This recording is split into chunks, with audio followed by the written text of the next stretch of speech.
Top HFY stories, Alien Unity vs. Human Isolation ***. In the sprawling galaxy of the year 2487, countless civilizations thrived, each guided by its unique ethos. Among them, the galaxy-spanning interstellar Concord was a beacon of cooperation and unity, composed of thousands of alien species. The Concord's strength lay in its motto, *together, we endure *. Yet, on the far edges of known space, humanity stood apart. Earth and its colonies were members in name only, contributing resources and technology but refusing full integration into the Concord's collective mindshare. Humans had a peculiar belief: isolation fostered individuality, and individuality bred innovation. This philosophy perplexed and irritated the Concord, whose species viewed unity as the pinnacle of progress.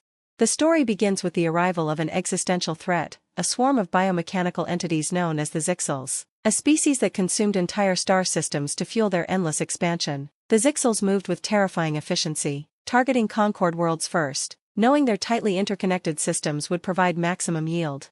The Concord rallied its forces, but their unity, once a strength, became a vulnerability. Each member species relied heavily on shared resources and strategies. When the Zixels disrupted communication hubs, chaos spread like wildfire. Planets fell as the Concord scrambled to adapt to this decentralized warfare. Humanity watched from the shadows. Their leaders, guided by centuries of mistrust, debated whether to intervene. Some argued for solidarity with the Concord. After all, humanity's turn would come. Others insisted that the Zixels' decimation of the Concord could provide a chance to assert dominance in the galaxy. Amid this political impasse, Captain Mira Cade of the Indomitable, a human deep space vessel, made a rogue decision. She took her ship beyond the borders of human space to confront the Zixels. Mira believed that humanity's isolation had one hidden strength: the capacity for unpredictable, independent action. She knew humans could fight in ways the Concord couldn't anticipate, ways the Zixels couldn't counter. The Indomitable struck the swarm's outer edges with guerrilla tactics. Unlike the Concord, humanity had long abandoned reliance on centralized networks, favoring systems that could operate autonomously. Mira's crew hacked into the Zixels' coordination signals, feeding them false data and causing the swarm to fracture. The Concord watched in awe as humanity's unconventional approach turned the tide. Inspired, some alien factions began adopting decentralized strategies, though they struggled to match human adaptability. Mira's actions forced humanity into the spotlight, drawing both gratitude and suspicion. When the Zixels retreated, the Concord extended an olive branch, offering to reform its governance to accommodate humanity's individualistic ideals. But humanity hesitated. Was this a chance to lead the galaxy into a new era of hybrid unity, or would it merely dilute the uniqueness that had saved them all? The debate continued, unresolved. As Earth and the Concord faced a fragile peace, humanity remained an enigma, a paradox of isolation and interconnection, and in that tension lay the seeds of countless stories yet to unfold. This story encapsulates the essence of HFY, humanity. Tales, the celebration of humanity's resourcefulness, independence, and sometimes maddening refusal to conform. The clash between alien unity and human isolation isn't just a narrative device, it's a reflection of the delicate balance between cooperation and individuality that defines our species. The fragile peace between humanity and the Concord was like a dam holding back an ocean of unresolved tensions. For the first time in centuries, humanity had proven its worth not through negotiation or diplomacy but through sheer ingenuity and defiance. The Zixels had been beaten back, but the aftermath left the galaxy in an uneasy state of flux. Chapter 2, The Rift Within.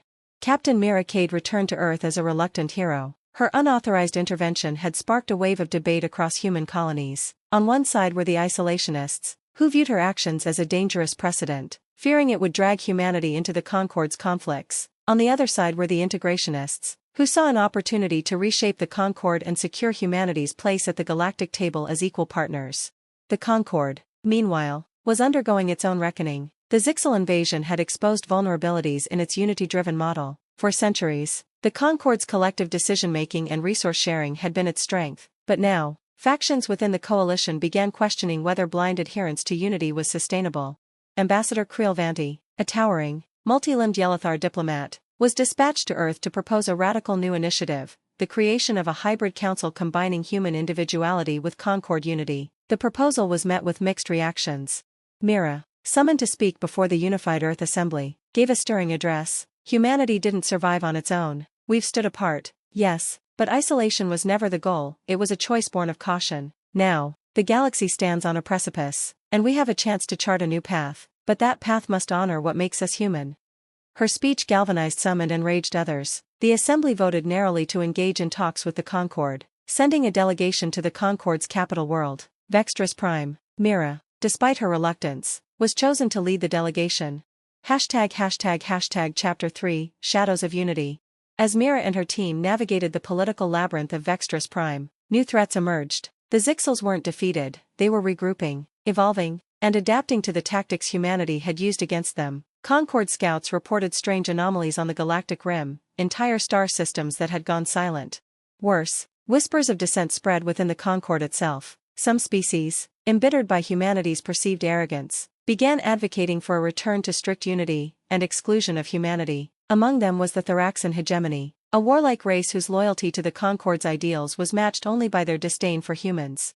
Mira found herself walking a tightrope. On one side, she faced alien diplomats questioning humanity's motives and worth. On the other, she struggled with her own delegation, where isolationists sought to sabotage the talks. During a tense negotiation session, Mira confronted Ambassador Vanti. "You ask us to give up a part of ourselves to join your unity, but if that unity can't adapt, it will shatter the moment the Zixels return. What we need isn't unity, it's resilience. And resilience means diversity." Vanti's glowing eyes narrowed. "Resilience without trust is chaos, Captain. Can humanity truly be trusted to stand with us?"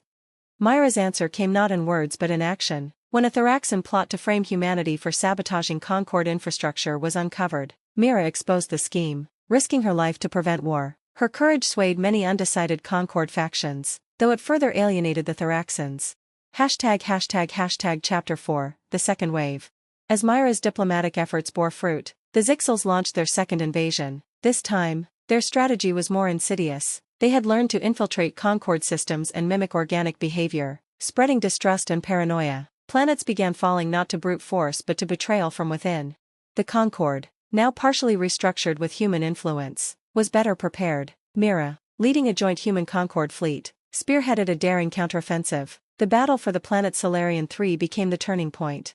Using a hybrid strategy, the fleet combined humanity's decentralized tactics with the Concord's overwhelming numbers. Myra's flagship, the Indomitable, led a surgical strike on the Zixel hive mind's central processor. The attack disrupted the swarm's coordination, buying precious time for the Concord's forces to regroup.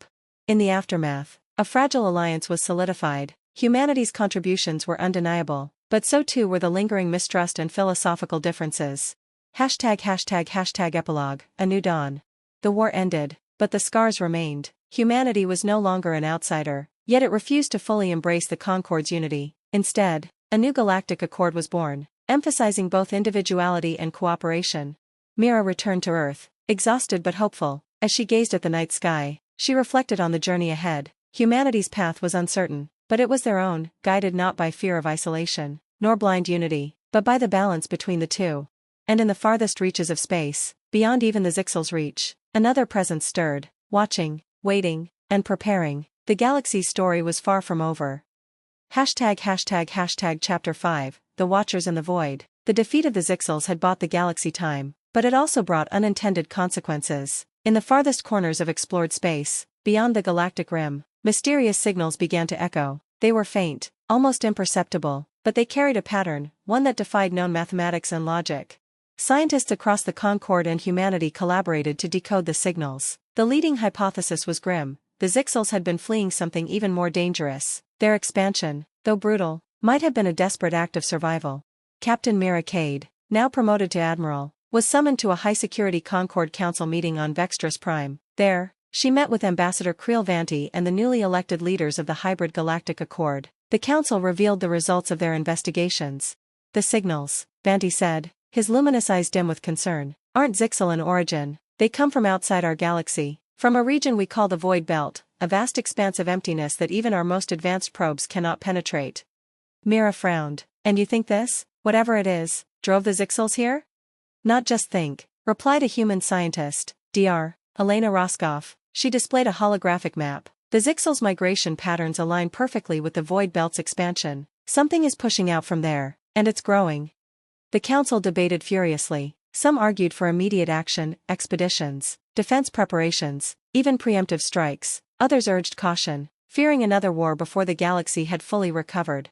Mira, as always, found herself at the crossroads. Her instincts told her that waiting was dangerous, but she also understood the cost of rushing in blind. The decision was made to launch a joint reconnaissance mission, a fleet combining humanity's ingenuity and the Concorde's resources. Mira was chosen to lead it. Chapter 6, Into the Unknown. The fleet, composed of sleek Concorde cruisers and rugged human warships, departed for the Void Belt. The journey took weeks, during which tensions simmered between the crew. Humanity's independent nature clashed with the Concorde's collective discipline. Mira spent much of her time mediating disputes and fostering cooperation, knowing they couldn't afford division. As they approached the Void Belt, the fleet's sensors began to malfunction. Strange energy readings distorted communications, and the stars themselves seemed to flicker unnaturally. Mira ordered the fleet to halt and deployed a series of autonomous drones to scout ahead. What the drones transmitted back was beyond comprehension. An enormous structure, vast enough to span entire star systems, loomed in the darkness. It was ancient and alien, its surface covered in ever-shifting patterns of light. The structure pulsed with energy, and as the fleet drew closer, the mysterious signals intensified. Before they could analyze further, the fleet was attacked, not by Zixels or any known enemy, but by strange vessels that seemed to materialize from the structure itself. These ships were unlike anything seen before, their forms fluid and ever-changing. They moved with terrifying precision, adapting instantly to the fleet's tactics. Mira's instincts kicked in. Scatter the fleet, she ordered. Engage decentralized protocols, don't let them pin us down.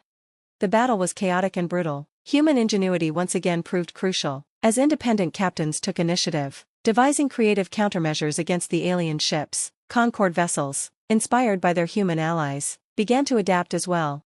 Eventually, Mira ordered a daring maneuver. The Indomitable led a strike team straight into the heart of the massive structure, aiming to disrupt its power source. The closer they got, the more the alien ships swarmed them, but Mira pressed on. In the structure's core, they discovered something extraordinary, a vast, sentient intelligence. It wasn't hostile in the traditional sense, it was curious, even confused. The fleet's presence had triggered its defensive systems, but now, it was reaching out, trying to communicate. Chapter 7, First Contact. Dr. Roscoff and a Concorde linguist worked frantically to interpret the signals. Mira, ever the pragmatist, kept the fleet on high alert, knowing the alien intelligence might be a threat.